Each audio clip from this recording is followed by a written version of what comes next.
Hello and welcome to the Fence Devlog.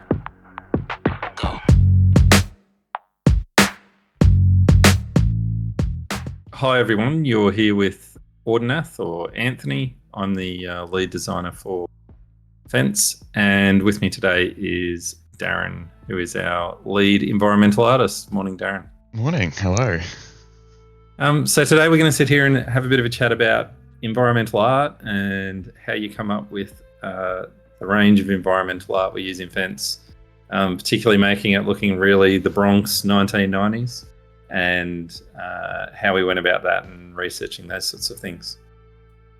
So maybe a good place to start is Mum's house. So Mum's house is our beautiful 2-brick walk-up in the Bronx that we've got here. So yeah, it was a lot of gathering sort of images and stuff from all sorts of places across the internet, and getting even like floor plans, and then doing mock-ups of some floor plans and stuff also helped. So it's livable, but also kind of a bit run down, but also and sort of like cramped, and sort of give you that feeling of like it's where they live to get by sort of thing. Because as we know, we'll meet Mum a bit later, but Mum's sort of on hard times, and so is Jimmy, and so you're sort of capturing that feeling of how their lives are at the moment, and also capturing the period of like the 1990s was also very important.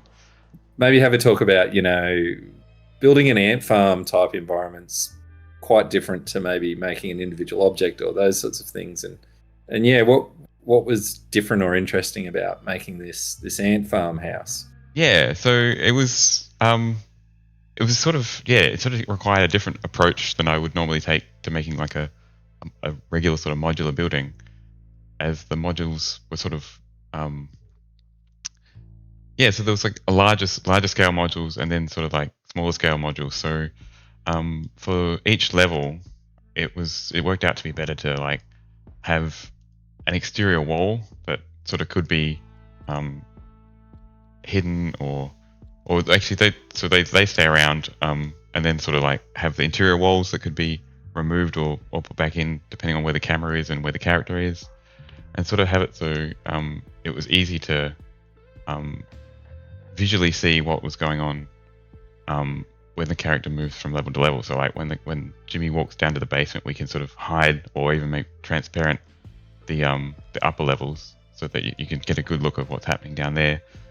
And then as you move up and down through the structure, you sort of get a good view of what's happening, but also keeping it interesting. And it also helped to like add like depth to the scene. So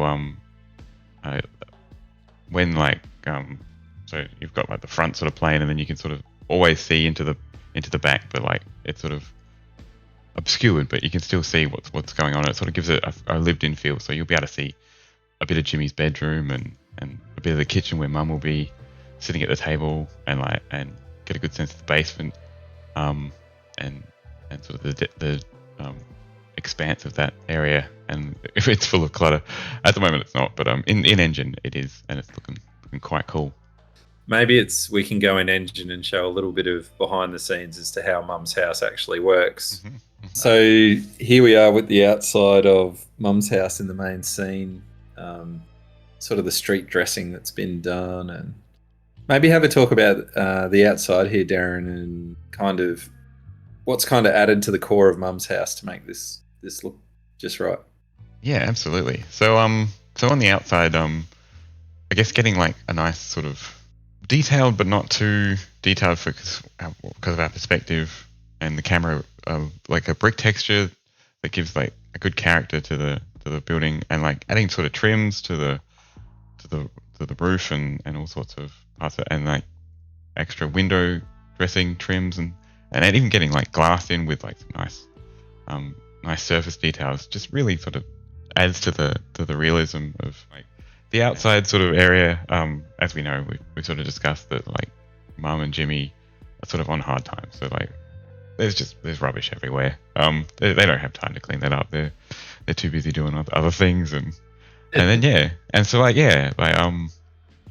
like a classic sort of chain link fence with like holes in it and stuff, and then your fire hydrant out the front. So all this sort of street dressing sort of will lead to or lend itself nicely to the period.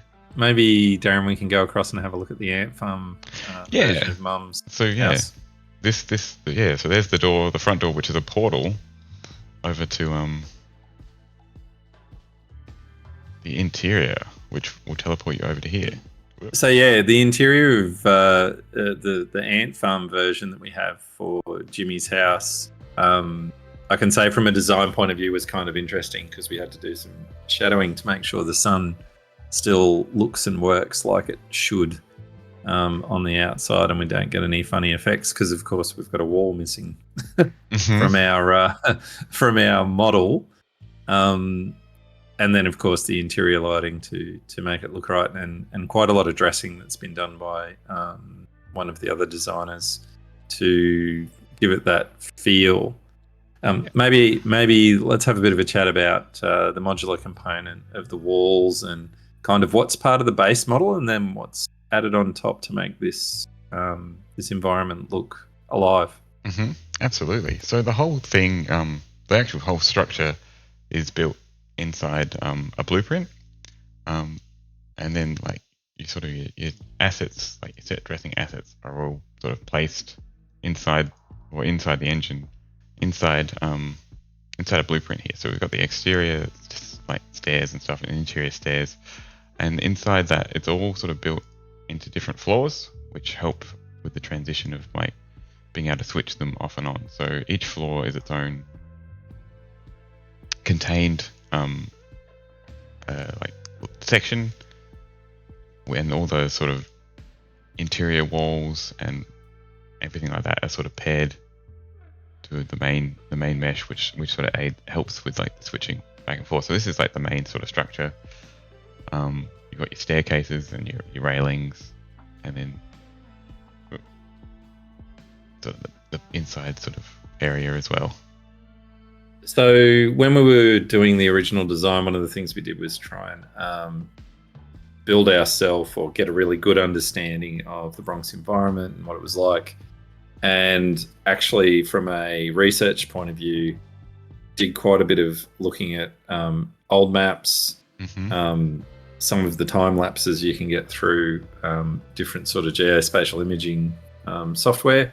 Yeah. As well as actually trying to look at some real places. And so the screens you're seeing here are from the Art Bible and some of that original research.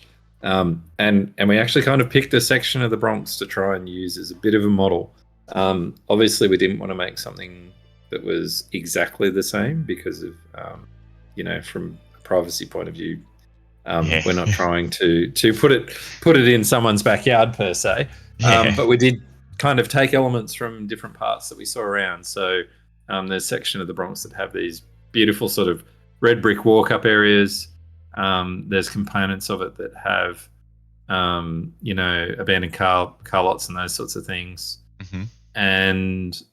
And so we used all of those pieces as a reference. So one of the really important things to do was to define what the areas were, particularly for Mum's house, exactly what we wanted in each of those areas. So some of this stuff was done maybe a year or two ago, but what the idea was to communicate to the artists and ultimately to Darren, what is it that we expected Mum's house to contain and have in it? Mm-hmm. How is the camera going to look, so that we understood where the detail needed to be, and more importantly, where the detail didn't need to be, so that we're not wasting time and effort. Yeah. And then really what it should feel like. What's the architecture? What is the neighborhood feel? This rundown, poor neighborhood. Needs to look realistic. It should look right in the day and the night. And we should be able to have our characters interact properly with the environment so that the game feels right. Yeah, absolutely. So the basic sort of structure and like the idea of like the lot and the area we sort of chose to replicate was sort of like the jump off point for my research and sort of helped feed into finding all sorts of reference images from different sources. So yeah, there's lots of little tours through like Google Street View, checking out different locations. So some of these are sort of, as you can see, some of these are from that sort of source as well. And just looking at like the different styles of buildings, different structures. A lot of these like pinchings, or I guess creatively taking some of the ideas and repurposing them, sort of like, and just sort of keeping like the architecture interesting, but also simple enough to model, but and sort of break up into like a modular design. I even like Darren, as I'm looking at this old piece of reference art, I'm absolutely certain we need to put in that mess of wires. Obviously, the cable company on the right hand side there. Yeah, absolutely. It's taken a lot of license. Yeah, no, that's what they can hang up. But yeah, it's amazing, isn't it? You see these really interesting architectural pieces. Yeah, and it helps like getting good reference like this sort of helps to help you find details that you wouldn't even think about. You're like, oh yeah, I know what a house looks like, but like you said, those wires, just having something like that just to really sort of grasp those details and bring up the believability is really helpful. I even started watching just like there's YouTube videos of people just walking the streets in this sort of area, and I mean a lot of them have like someone talking about, I don't know, whatever they're talking about, but I just whack them on mute and have them playing while I'm making stuff and sort of like just looking at what's around and getting ideas that way. It's kind of cool.